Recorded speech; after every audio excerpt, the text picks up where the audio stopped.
Virgos, welcome to your weekly Sidereal Astrology forecast. This is for September 5th through the 11th, 2016. I'm Athen, and this is for Sidereal Astrology. If you are new to the channel, be sure to check out the link down below because the signs are different. All right, so Virgo, this week we have a sort of split week where the first half is collectively easy, and we are going to be in the early phase of this solar eclipse cycle.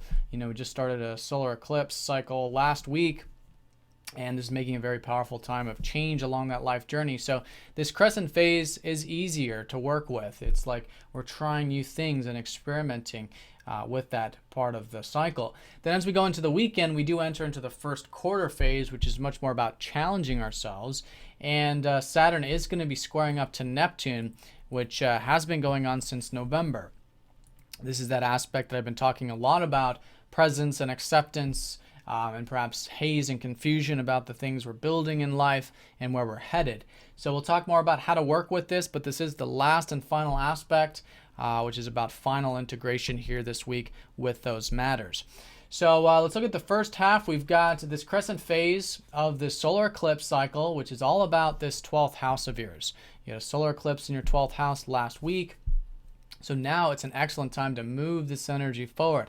Now, this is a very receptive house. This is about finding peace. This is the house of spirituality. This is the house of getting your alone time, understanding more about yourself spiritually and psychologically as well. And so this is where the whole life path has been shifting for you this year. And now with this eclipse, really emphasizing these changes that can certainly be occurring with your spiritual connectivity. So it makes it a great time for things like meditation, for setting new intentions, where you can look at your life and see, okay, maybe there's some areas that you can have more acceptance with. Maybe there's some more alone time you can have, or some things you can do to help bring in more presence in your everyday experiences, and maybe even psychologically too. See where maybe you have some deep-seated fears and traumas, as we all have, but during these time periods you have the support to become more aware of them, to accept them, and do that spiritual process. Because again, the 12th house is all about coming back into wholeness, coming back into peace. But of course, it's not easy for us to do because it does mean going through all of these layers. So the more intent you are on that, the more willing you are to do that, then I think that's a great way of working with this solar eclipse. I think a lot of you will be transforming quite literally, spiritually speaking. So that's the energy that's starting to move forward this week. Now we do have the sun trining up to Pluto into that 12th house, which is good, making it an excellent first half for change here. Again, releasing any old patterns, changing any old patterns that have to do with your spiritual self there. And this is Pluto in your 4th house, helping you really make changes with the emotional body and your past and your roots and your soul even, right? But in the trine, it makes it easier to do that. Even though Pluto's deep, as long as we're willing to go deep, this can be a very positive aspect. Now, Venus is going to be sextiling up to Saturn, same time period, Tuesday, Wednesday in particular. And this is a Venus in your 1st house. And you guys have Jupiter in your 1st house at the moment too. And even this week, until the weekend anyways, Mercury in your 1st. So there's a lot of this focus on yourself right now. Even though it's spiritual, there's a lot of things expanding for you, opening your horizons with Jupiter in the 1st. Maybe even socially with Venus in your house. Maybe looking good, feeling good, right? There's a lot of this personal energy and independent energy that can be quite enjoyable and still great to cultivate it. You know, especially with Jupiter, it's just an excellent time to pursue those goals and those needs of yours. So anyways, good energy with that. This first half with Saturn sextiling up to Venus. You may even feel some positive, constructive energy here to maybe pursue some of your values, maybe your resources, maybe to expand those horizons as well, since Venus rules both your 2nd and your 9th house. All right, so that's the first half. Then as we go into the weekend, again, first quarter, to challenge ourselves with this spiritual activity. And that's really the name of the game anyways, with Saturn squaring up to Neptune. So this one has been that this year, it's been so important for you to take seriously things like communication, things that are in your immediate environment, really grounding your mind and maybe disciplining yourself to do some reading or learning or getting into the practical side of things, or to exchange or maybe get involved with your peers or your community in that sort of way too for some of you. For others, maybe business, exchanging and trading on that level.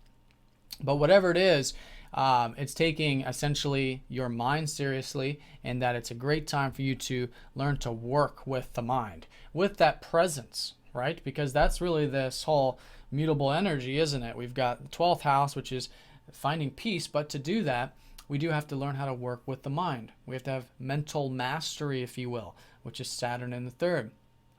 And through that, you can discipline, you can have that presence there, and then listen to the mind without necessarily reacting to it. And in that way, very constructive. And again, you're building this intelligence, you're building this mental aptitude, and also your communication skills as a result.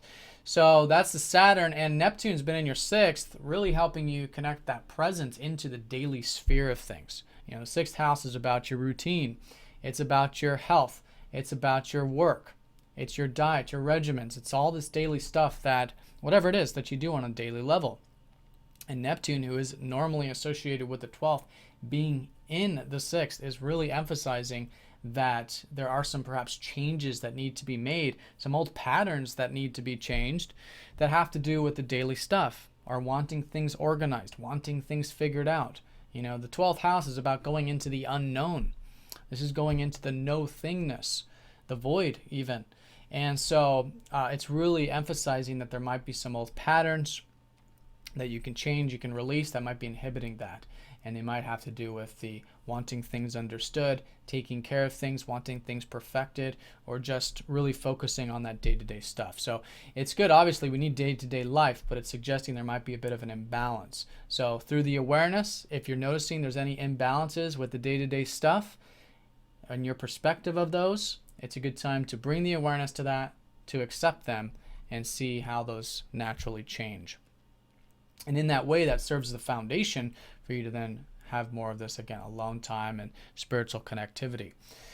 And that's really the name of the game, too, with these houses. It's like we can't have spiritual development if we don't have routine, right? If we don't have discipline, if we don't do things like meditate or yoga or whatever it is, that does take time management, energy management, and even resource management to do that, and self-improvement, personal development. So it's a really good way of working with it. And I think continuously focusing on your spiritual development is really the key with this.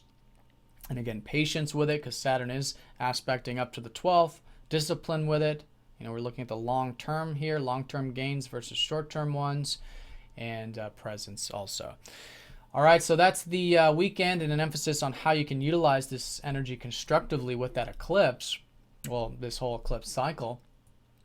And we are also going to have Venus squaring up to Pluto, suggesting that there are some maybe old patterns being changed here with yourself over the weekend also. So being willing to dive deep, being willing to let go of any old patterns that have to do with the past, the emotional side of things, maybe having to do with yourself, your own intentions, your own independence, because the independence is very supportive the first half collectively, but by the weekend there's some old patterns here, maybe some extremes about that independence that can be brought to light and accepted.